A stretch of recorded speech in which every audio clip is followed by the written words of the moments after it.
আসসালামু আলাইকুম, welcome back to our channel. কেমন আছেন সবাই? হোপফুলি সবাই ভালো আছেন, সুস্থ আছেন। চলে আসলাম নতুন আরেকটা ট্রাভেল গাইড ভ্লগ নিয়ে। তো এবারের আমাদের ট্যুর হচ্ছে সুনামগঞ্জের টাঙ্গুয়ার হাওর। আর টাঙ্গুয়ার হাওর যাওয়ার জন্য আমরা এনার বাস কাউন্টারে গিয়েছিলাম গত রাতে। ঢাকার মহাখালী বাস কাউন্টার থেকে আমরা উঠেছিলাম। দেন ভোর 6:30টার সময় আমাদেরকে নামিয়ে দেয় সুনামগঞ্জের এই ব্রিজে, সুরমা ব্রিজে।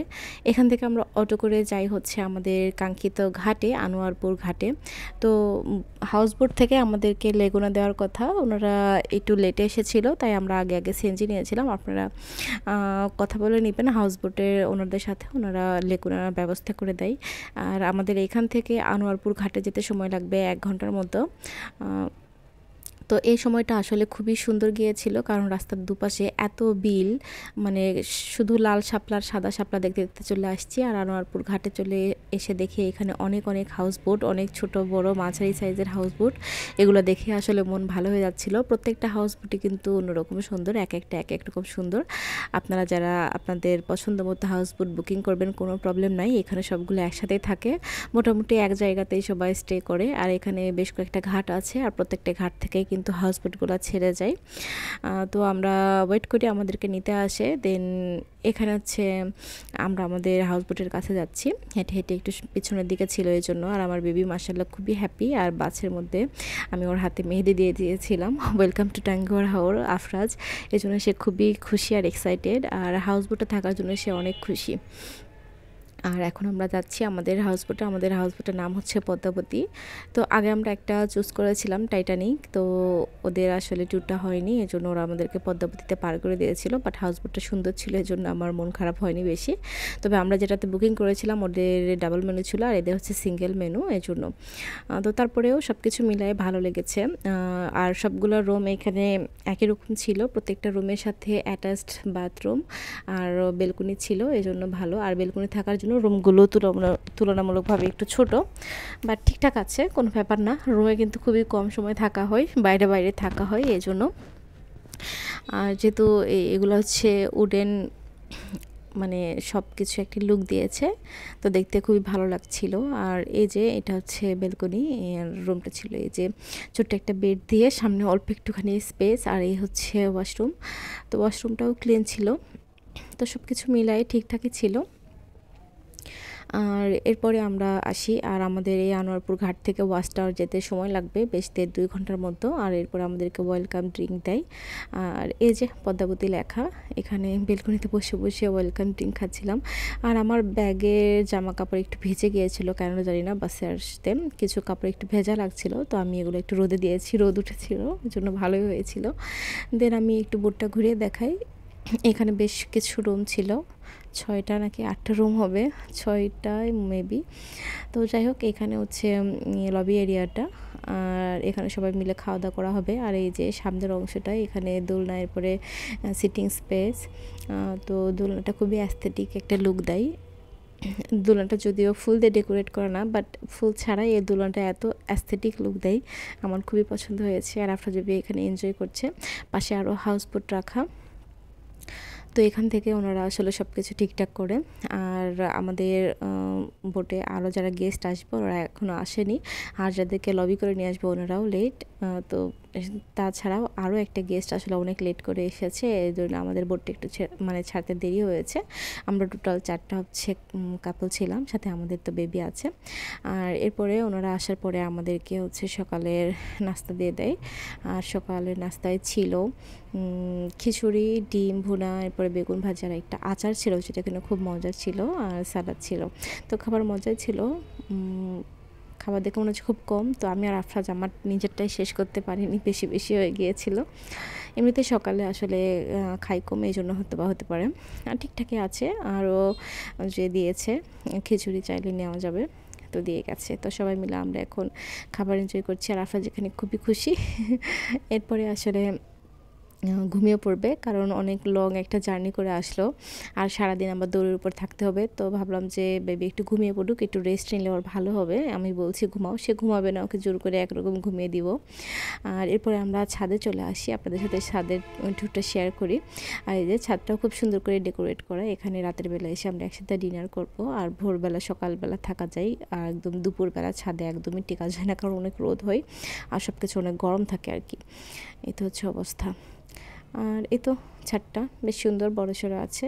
আর এই যে এখানে অনেকগুলো হাউসবোট, পাশাপাশি সব কিছু দেখতে ভালো লাগছিল।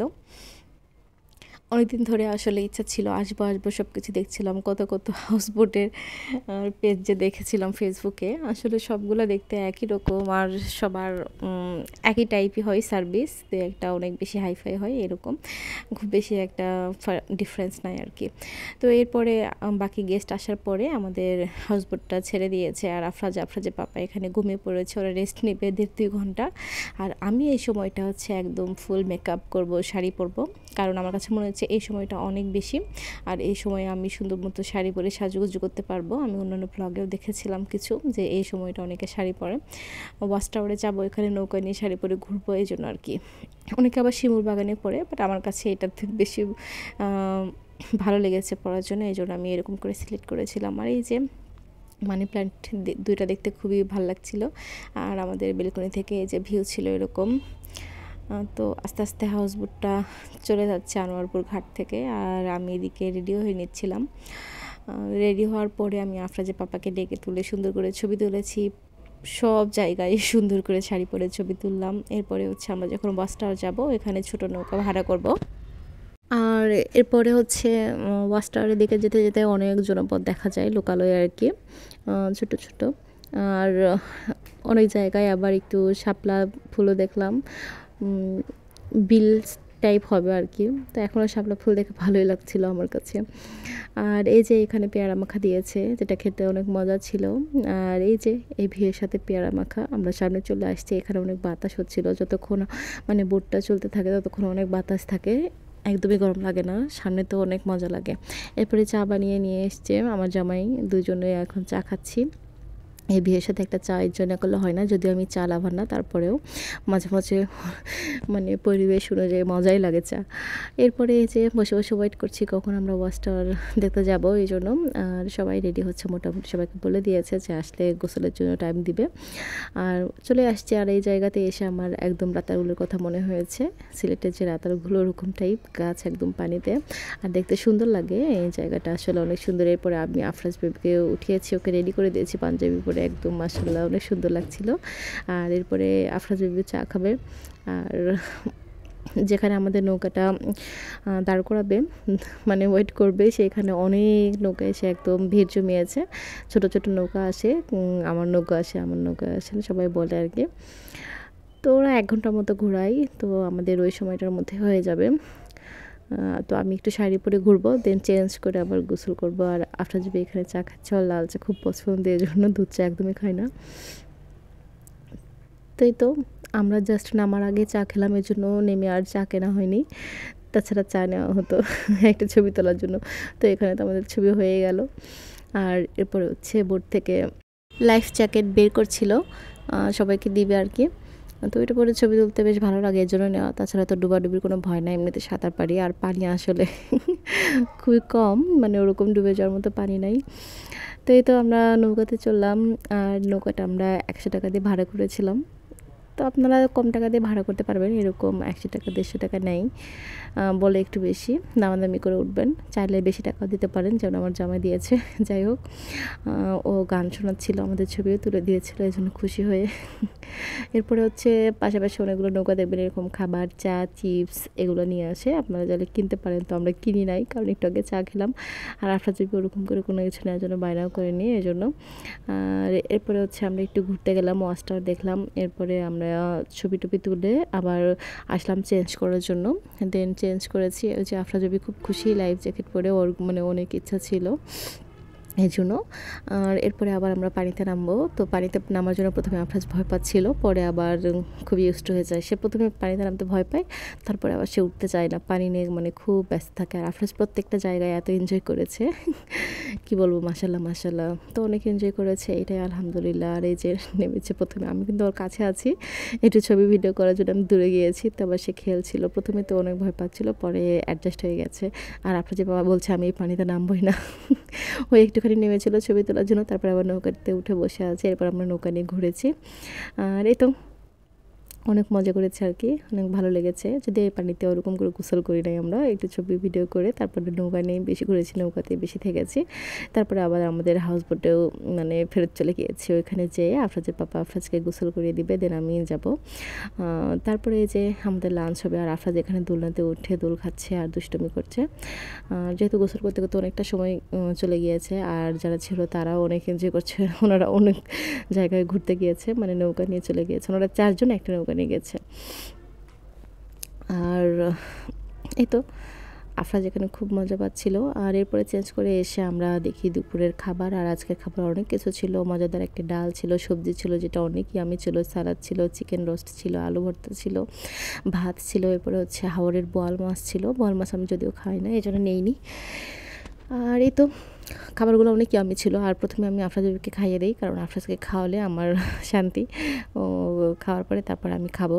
আর আমার জামাই আবার বোয়াল মাছটা খেয়েছিল, টেস্ট করেছিল, বলেছে মজা লেগেছে।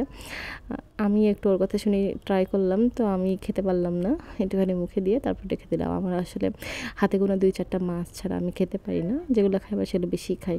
তবে আমি খুব এক্সপেক্ট করেছিলাম যে হাওরের ছোটো মাছ টাছ খাওয়াবে, তবে খাওয়ালো না, যেহেতু ওনাদের সিঙ্গেল মিনিট ছিল ওরকম করে। আর মানে আর আশাও করা হয়নি যে দিবে। তো যাই হোক, যারা বোয়াল মাছ খায়, হাঁস খায়, তাদের জন্য খুব ভালো। ও আমাদের খাবারে তো হাঁসের মাংসও ছিল। তো নেক্সট দিন দুপুরে ছিল। আর এই যে এটা ছিল দুপুরের খাবার। তো দুপুরের খাবারের সাথে এরকম একটা অ্যাস্থেটিক ভিউ, খুবই আমি ছিল। আর আমার জামাই এখানে খাচ্ছিল, আর আমি যেহেতু আফরাজকে খাওয়াচ্ছিলাম সেই ফুটেজ নিয়েছিল।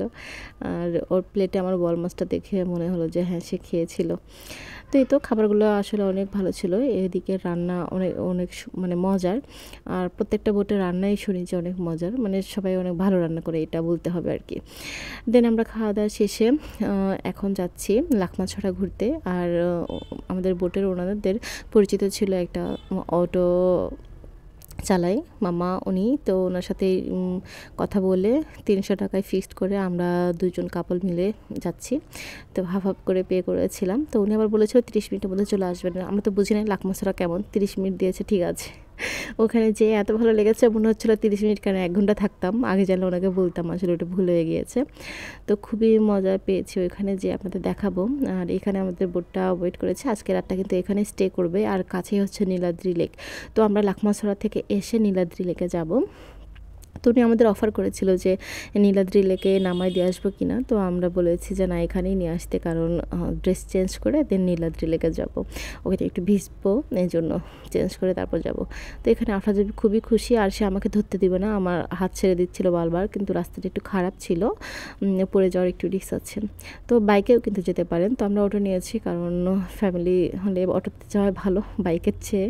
তো যেহেতু আর এক ভাইয়া আপুও ছিল, জন্য আরও ভালো হয়েছে, শেয়ার করে যাওয়া গিয়েছে আর কি। এরপর আমরা চলে আসি, এখানে বেশ কিছু দোকানপাটও ছিল। আর এখান থেকে একটু 5-6 মিনিট আর কি হেঁটে ওই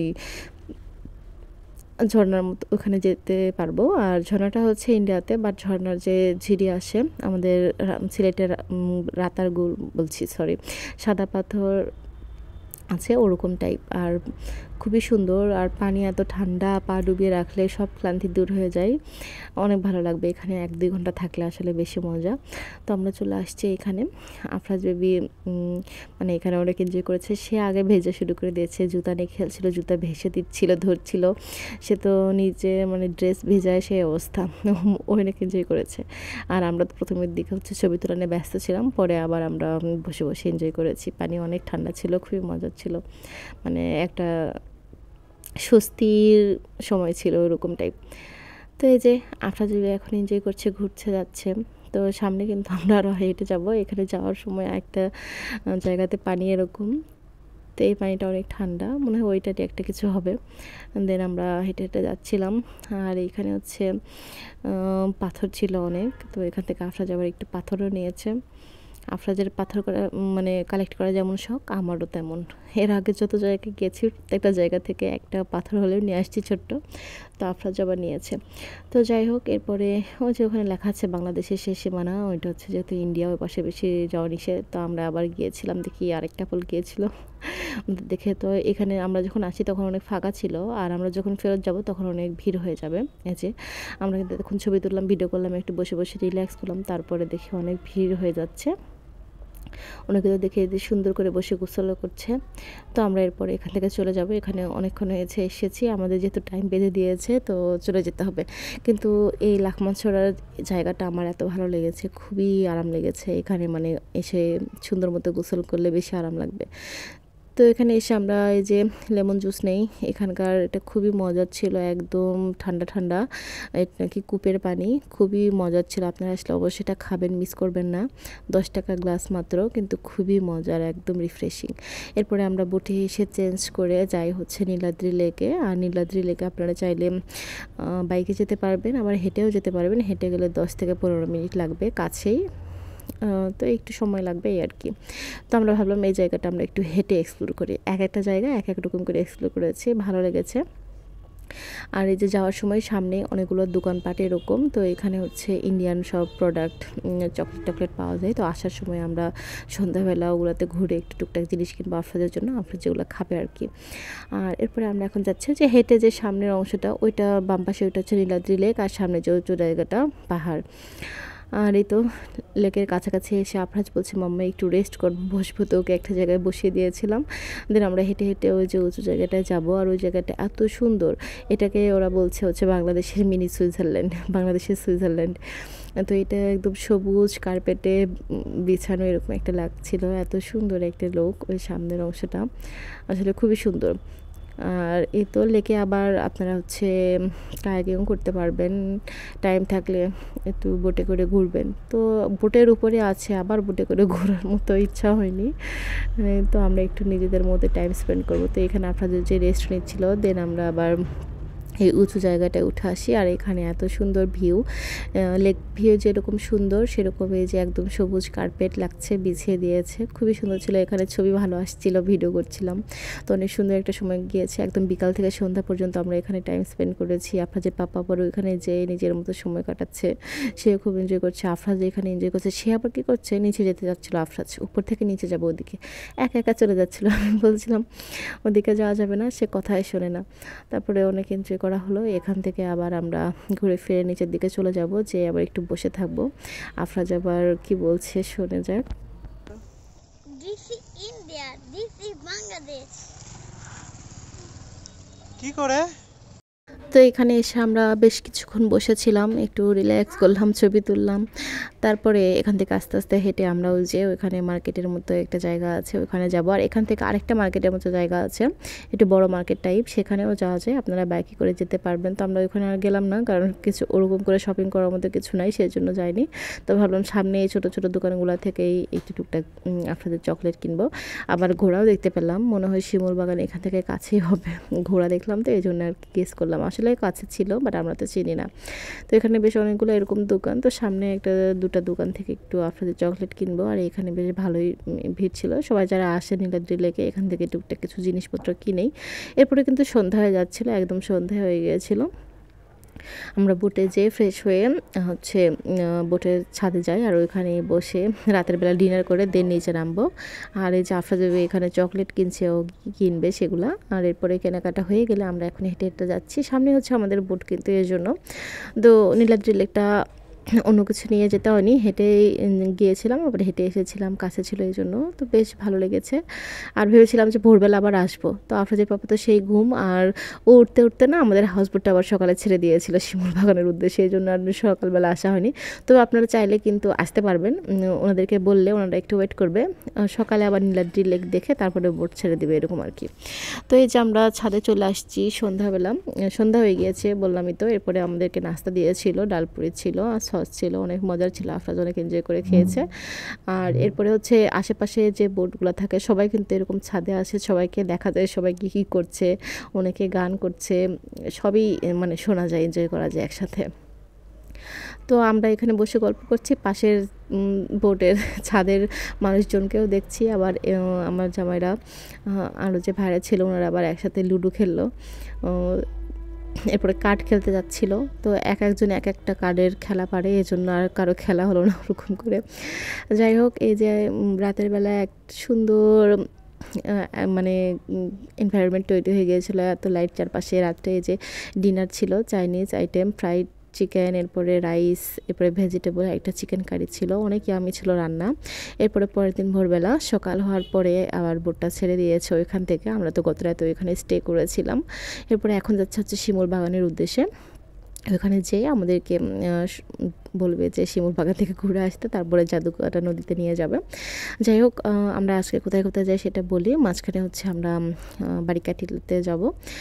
আর এই তো এখন আমি সকালবেলা রেডি হয়ে গিয়েছি, একদম মেকআপ করেছি, কারণ সারাদিনই ঘুরতে হবে এই জন্য। আর আমার জামাইকে ডেকে আবার ছবি উঠালাম। আফরাজ ছবি ঘুমাক, যতক্ষণ আমরা শিমুল বাগান না যাই ততক্ষণও ঘুমাক, যাওয়ার আগে ওকে তুলে চেঞ্জ করে নিয়ে যাবো। সে ঘুমাচ্ছিল, যেহেতু সকাল সকাল রোদ উঠে গিয়েছে। সকালে আবার আমরা ছাদেও গিয়েছিলাম। সকালে ছাদে আসলে অত গরম লাগে না, ভালো লাগে, আর এখানে বাতাস ছিল। আর সবাই আসলে সকালবেলা দেখি রেডি হয়েছে, একটা শাড়ি পরেছে আমাদের বোটে শিমুল বাগান যাওয়ার জন্য। তো বেশ সুন্দর সময় গিয়েছে। এরপরে আমাদের হচ্ছে ব্রেকফাস্ট দিল। আফরাজ ঘুমাচ্ছিল, আফরাজকে আর ডাকিনি, তো আমরাই ব্রেকফাস্ট করি। এখানে পরোটা ছিল, ডাল ছিল, সুজির হালুয়া ছিল, এরপরে ডিম ভাজি ছিল। তো সুজির হালুয়াটা বেশ মজা ছিল। আর এই তো এখন আমরা ব্রেকফাস্ট করব, আর আফরাজকে পরে করাবো। দেন আফরাজকে তুলে রেডি করে আর আমরা যখন বের হই শিমুল বাগানের উদ্দেশ্যে, তো আরেকটা বোটের আরেকটা কাপলের সাথে দেখা হয়, ওনারাও যাবে। তো আমরা একটা অটো করি, অটো করে একসাথে যাই শিমুল বাগান। তো ওইখানকার ভাড়া নিয়েছিল মনে হয় হচ্ছে ভুলে গেলাম, 150 কি 200 নাকি 100 টাকা, ভুলে গেছি। তো আমরা গিয়েছিলাম, আমার ওইটাতেই ব্যাক করেছিলাম, তো আমরা শেয়ার করে দিয়েছিলাম। আর টিকিট ছিল শিমুল বাগানের 50 টাকা করে, আগে হচ্ছে কম ছিল কিন্তু এখন 50 টাকা। তো আমরা এখানে ভিতরে ঢুকে ঘোড়া ঠিক করি। আপনারা ঢুকতে এখানে অনেক ঘোড়াওয়ালা আসবে, বলবে আমার ঘোড়াতে উঠতে, আমার ঘোড়াতে উঠতে। তো একটা ছেলেকে ঠিক করি 50 টাকা দিয়ে। তো আপনারা চাইলে 50 টাকা 100 টাকা এরকম করে ঠিক করতে পারেন। তো এই তো আমার জামাই ওকে একটু বেশি দিয়েছে, ওর কাছ থেকেও ছবি টবি তুলে নিয়েছি। এরপরে বের হওয়ার সময় এখানে একটা আখের রস কিংবা আমরা কুশারের রস বলি পাওয়া যায়, খুবই মিষ্টি ছিল আর খুব মজা লেগেছিল। আপনারা অবশ্যই শিমুল বাগান আসলে এটা খাবেন। লাকমা ছড়াতে গেলে গতদিন ওই লেবুর শরবত খাবেন অবশ্যই, আর এখানে এই আখের রসটা খাবেন, খুবই মজা লেগেছিল। এরপর হচ্ছে আমরা শিমুল বাগান এক্সপ্লোর করি, এই ঘোড়ায় চড়ে ঘুরি, ছবি তুলি, ভিডিও করি, খুবই সুন্দর ছিল। আর এখানে অনেক রোদ ছিল, আসলে হেঁটে আসলে অনেক টায়ার্ড হয়ে মানে যেতে হতো। অটোতে এসে আসলে অনেক রিল্যাক্স হয়েছে, কষ্ট হয়নি খুব বেশি। তারপরে অনেক রোদ ছিল, যে ছায়াযুক্ত জায়গাগুলো সেখানে একটু আরাম বাট রোদ থাকলে অনেক বেশি কষ্ট লাগে। আর এখানে অনেক বাচ্চা মেয়েরাও আসে, ফুলের মালা বানায় মাথায় দেওয়ার জন্য, ওদের কাছ থেকে কিনতে পারেন এরকম। তো এদিকে আবার কি কয়েন চলে না, 5 টাকার নোট চলে না, এরকম এদিকে নেয় না। এদিকের মানুষজন কেন যেগুলো নেয় না বুঝলাম না, ভাবলাম এটা কি বাংলাদেশের টাকা না, নাকি এটা বাংলাদেশের না, হয়তো চলে না এই জন্য নেয় না, জানি না, করে একটা কারণ হবে। একজনকে দিতে যাওয়ার সময় দেখলাম তো নিল না, সেই জন্য বললাম। তো আমার জামাই বললো রাতের বেলা দোকানেও সেম 5 টাকার নোট নেয় না কিংবা কয়েনও নেয় না, আবার দেয় না, এরকম চলেই না এর জন্য। তো এই যে ঘোড়ায় উঠে আবার ছবি টবি তোলা হলো। আর এখানে আপনারা নিজেদের মধ্যে একটু টাইম কাটাতে পারবেন না, ছবি তোলার জন্য দাঁড়ালেও দেখবেন একটা ঘোড়াওয়ালা আপনার কাছে এসে দাঁড়িয়েছে। আবার কেউ ঘোড়া রেন্ট নিয়েছে, সে ঘোড়া চালাতে পারে না কিন্তু হুটহাট করে এসে আপনার গায়ে লাগিয়ে দিচ্ছে, মানে কি একটা অবস্থা। তো যাই হোক, এরপরে আমরা অনেকক্ষণ এখানে টাইম স্পেন্ড করি। তারপর দেখি ওই আপু আর ভাইয়া আসলো, যাদের সাথে এসেছি, ওনারা আসার পরে দেন একসাথে আমরা যাই। আর এরপরে আমার জামাই হচ্ছে আখের রসটা দেখতে পাই আর কিনে নিয়ে আসে, খুবই মজা ছিল খেতে, তো আমরা ওইটা এনজয় করি। এরপরে হচ্ছে আমরা ব্যাক করি আমাদের বোটে। তো অনেক রোদ ছিল এই সময়, এই রোদটা যদি একটু কম থাকতো তাহলে একটু আরাম হতো, বাট কেয়ার করার, এত সকালে এত রোদ, তার মানে আজকে সারাদিন অনেক রোদেই কাটবে। আর এই যে হচ্ছে নদী এখানে। তো আমরা বোটে এসে একটু ফ্রেশ হলাম, আর এখানে হচ্ছে আফরাজ বেবি সে ওয়েট করছে। এরপরে আমরা যাব বারিকলাতে। তো ওইখানে হচ্ছে আমরা যাওয়ার সময় বাইক রেন্ট করব। আফরাজের খুব শখ, সে বাইকে করে যাবে, কারণ সে এর আগে ভিডিওতে দেখেছে, এই জন্য আর কি। তো এরপরে হচ্ছে আমরা কি বলে বারিকটিলাতে যাওয়ার জন্যই আমাদেরকে নিয়ে যাচ্ছে। শিমুল বাগানে যাওয়ার জন্য একটা জায়গায় ওয়েট করিয়েছিল, আবার বারিকটিলাতে যাওয়ার জন্য আরেকটা পাশে ওয়েট করাবে। তো আমরা চলে এসেছি, আর ওনারা বলে দিল যে হেঁটে যেতে পারবেন, খুব বেশি দূরে না। তো আমাদের বোটে আর যারা ছিল ওনারা সবাই হচ্ছে হেঁটে হেঁটে যাচ্ছিলো। তো আফরাজ যেহেতু বাইকে উঠবে, এই জন্য আমরা আবার বাইকই নিয়েছিলাম, দরকার ছিল না, বাইক আসলে যাওয়া আসা মিলিয়ে 150 টাকার মতো নিয়েছিল। আর এই যে আফরাজ বেবি, তো আমরা হেঁটে ওখানে কিছু দূর যাই, দামাদামি করে যেতে চাই না, পরে আবার নিয়ে গিয়েছিল। আবার এই জন্য আমরা সবার আগে গিয়েছিলাম, আর আমাদের সাথে যারা হেঁটে হেঁটে যাচ্ছিলো ওনারা একটু লেট, কারণ পায়ে হেঁটে গেলে একটু সময় লাগে, আবার কষ্ট, কারণ অনেক রোদ ছিল। আর একটু যেহেতু উঁচু পাহাড়ের উপরে ওঠা, পাহাড়ের উপরে উঠতে গেলে কিন্তু একটু কষ্টই হয়। আর এই তো আমরা কিন্তু বারিকটিলাতে চলে এসেছি। বারিকা টিলা বা বারিক টিলা যেটা বলেন না কেন, যে বাংলাদেশের শেষ সীমানা এখানে। আর ওই যে সামনে আরেকটা পিলার আছে, ওইখানে পায়ে হেঁটে যাওয়া যাবে, তো আমরা ওইখানে যাব, ওখানে যেয়ে একটু ছবি তুলবো। আর এখান থেকে এই জাদুকাঠি নদীর ভিউটা এত সুন্দর, আর পানির কালার দেখেন, সুবহানাল্লাহ মাশাআল্লাহ, এত সুন্দর। আর এমনিতেই পাহাড় এত টানে আমাদেরকে, খুবই ভালো লাগে পাহাড়ে আসলে কিছু নাই, পাহাড়ে আসলে আপনার কষ্ট করতে হবে, পাহাড়ে আসলে আপনিও তো আরামের জীবন পাবেন না, কিন্তু তারপরেও কিছু মানুষের না পাহাড়ই পছন্দ, কি আর করার। আসলে এক একজনের এক এক রকম ফিলিংস, আর আসলে সমুদ্র পাহাড়ের চেয়ে না অন্যরকম। তো এখানে এসে এত রোদ ছিল, তারপরেও আমরা এখানে বেশ কিছুক্ষণ মেমোরি ক্রিয়েট করি। তারপরে যাবো হচ্ছে ওইখানে সামনে কিছু দোকান ছিল, ওইখানে লেবুর শরবত খাবো, যেটা কিনা অনেক রিফ্রেশিং এখানকারটাও, বাট ওই লাখমা ছড়ারটা বেস্ট, ওইটা বেস্ট ছিল বলতেই হবে। তো এখান থেকে ভিউ খুবই সুন্দর মাশাআল্লাহ সুবহানাল্লাহ, এত ভালো লেগেছিল কি বলবো এখানকার একদম ভিউটা। তো আমরা ওই দোকান থেকে বসে বসে এনজয় করব কিছুক্ষণ, আর তারপরে যাদের সাথে এসেছিলাম আমাদের বোটের, ওনাদের সাথে গল্প করব। তো ওনারা এখন এখানে এসে পৌঁছাতে পারেনি, কারণ ওইখানে একটু রেস্ট করছে, যেহেতু হেঁটে এসেছে, অনেক ছিল, আর হেঁটে আসলে অনেক টায়ার্ডই হয়ে যেত এই জন্য। তো আমরা বাইক নিয়ে একটা ভালোই ঘুরেছি, আফরাজ বেবি অন্তত অনেক রিল্যাক্স করতে পেরেছে। আর এই যে এখানে এসে আমরা লেবুর শরবত অর্ডার করি, এখানেও 10 টাকা, এটাও ভালো ছিল, বাট গত দিনেরটা অনেক মজা ছিল। এরপরে এখানে বসে বসে আমরা, অনেক বাতাস ছিল যেহেতু, একটু রিল্যাক্স করি, আর ভালো লাগছিল এত সুন্দর ভিউ দেখতে। আর এত সুন্দর ভিউয়ের সাথে এই লেবু শরবতটা অনেক ভালো লাগছিল। আফরাজ বেবি এখানে এনজয় করছে আলহামদুলিল্লাহ। তো সব কিছু মিলে এখানে বসে বসে একটু রিলিফ লাগছিল। আর এরপরে আমরা বোটে যেয়ে চেঞ্জ করব, আর এরপরে আমাদেরকে হচ্ছে জাদুকাটা নদীতে নিয়ে যাবে। আর এখানে আফরাজ বেবিকে উনি বলছিল যে চলো তোমাকে আমার বাসায় নিয়ে যাই, সেই জন্য বকবক করছিল। তো ভালো ছিল, ওনাদের আসলে স্থানীয় এগুলা করে ওনাদের আসলে ইনকাম হয়, এজন্য। তো আসলে ওনাদের বাইক রেন্ট করলেও ভালো, ওনাদের একটা ইনকামের ব্যবস্থা হয় আর কি। তো এরপরে আমাদেরকে জাদুকাটা নদীতে নিয়ে আসলো। এখানে এসে সবাই গোসলের জন্য নেমেছে, বোটে যারা ছিল তারা তো গোসল করছে, সাথে আমরা যারা এসেছি তারা সবাই নেমেছে। আর মনে হয় 1.5-2 ঘন্টা আমরা পানিতে ছিলাম, পানিটা এত ঠান্ডা, এত রিফ্রেশিং ছিল। আর ওপাশে হচ্ছে মেঘালয়, মনে হচ্ছিল ওপাশে বৃষ্টি হচ্ছে, এই জন্য আমাদের এই পাশের ওয়েদারটা এত চেঞ্জ হয়ে গেল হঠাৎ করে, আর একদমই ঠান্ডা ঠান্ডা ওয়েদার হয়ে গেল। আমরা তো ভেবেছি আমাদের এখানে বৃষ্টি হবে, বাট শেষ পর্যন্ত বৃষ্টি আর হয়নি, কিন্তু অনেক ভালো ছিল ওয়েদারটা, এত ভালো ছিল, এত শান্তি ছিল আলহামদুলিল্লাহ, কারণ সকাল থেকে অনেক রোদ ছিল। আর এই সময় এরকম ওয়েদার হওয়াতে এত ভালো লাগছিল, আমরা অনেকক্ষণ এনজয় করেছি এই পানিতে। এরপর তো আর ফোন নিয়ে থাকা যায়নি, আমরা ফোন রেখেই অনেক এনজয় করেছি। এরপরে হচ্ছে দুপুরে লাঞ্চ দিয়ে দিবে, তো আলহামদুলিল্লাহ অনেক এনজয় করি। আর এই ভিউটা এত সুন্দর, আর এই মেঘালয়ের পাহাড়গুলো তো অদ্ভুত সুন্দর, সিলেট থেকে দেখা যায়, তো খুবই সুন্দর আসলে। আর আফরাজ ভাই এখানে এত এনজয় করছিল কি বলবো, পানি পেলে যে এরকম পাগল হয়ে যায়, যেখানে যাচ্ছে পানিতে সেখানে দুষ্টুমি করছে, আর সে নিজে উঠতে চাচ্ছিল না। আর এখানে ওর পছন্দের আঙ্কেল আন্টি হয়েছে, তাদের কাছ থেকে আসতে যাচ্ছিল না, সেই অবস্থা। তো যাই হোক আলহামদুলিল্লাহ অনেক এনজয় করি, গোসল করি অনেক সময় নিয়ে। তারপরে ফ্রেশ হয়ে আমরা দুপুরে লাঞ্চ করি ঝটপট, কারণ লাঞ্চ পরে আবার নৌকা করে সবাই মিলে ঘুরতে গিয়েছিলাম, নৌকা ভাড়া করে ওপাশে। আর আজকে লাঞ্চে হচ্ছে হাঁসের মাংস ছিল, সাথে একটা সবজি ছিল, কাঁচাকলা ভর্তা ছিল, সালাদ ছিল, ডাল ছিল, হাঁসের মাংসের মধ্যে আলুও ছিল। বেশ মজা ছিল এই হাঁসটা রান্না, অন্যরকম মজা। আর এরপরে ওই যে আমরা নৌকা করে ঘুরতে গিয়েছিলাম, এরপর ঘুরে আমরা আবার হাউস বোটে যাই। এরপরে হাউস বোট আমাদের মানে ঘাটে নিয়ে পৌঁছে দেয়, আর খুবই তাড়াতাড়ি একদম 1 ঘন্টার মধ্যে নিয়ে যায়, আমাদের ট্যুরটাও শেষ হয়।